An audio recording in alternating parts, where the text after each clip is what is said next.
大家好，我是阿胖。今天我用这块老豆腐和大家分享一个好吃的，这样做出来豆腐非常的香嫩，咬上一口汁水爆棚，非常好吃，做法还简单，一起来看看吧。首先准备一块老豆腐，把它切成厚1厘米的片，切好后把它放入大盆中。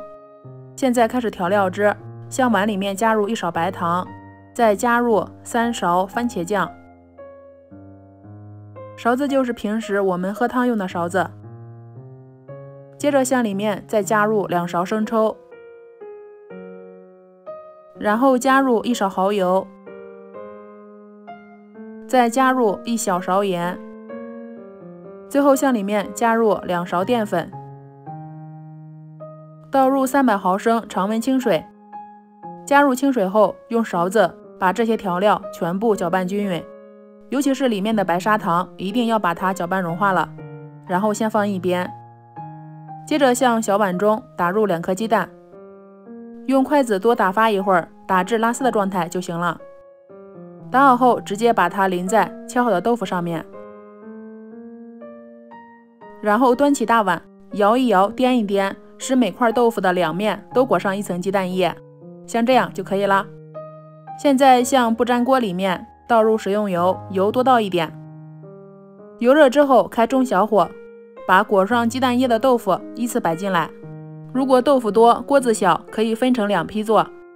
最后再淋上鸡蛋液，然后端起锅，摇一摇，使蛋液均匀的铺在锅底，煎至底部金黄，像这样就可以翻面了。边缘的用筷子，中间的直接用铲子。翻好面之后，继续开中小火慢慢煎，把另一面也煎黄，一直煎到像这样2面都是金黄色的，然后把它们一块一块的先盛出来，把它们先放入盘中等着备用。平底锅不用倒油，利用剩余的油倒入葱姜蒜，炒出蒜香味，把豆腐再放进来，摇一摇，摇平整，最后把之前调好的料汁倒进来，然后盖上盖子，继续开中小火慢慢煮，煮上10分钟左右，煮至豆腐入味。哇，好香啊！现在就已经闻到很香了。煮至汤汁粘稠，加一点葱花，就可以装盘啦。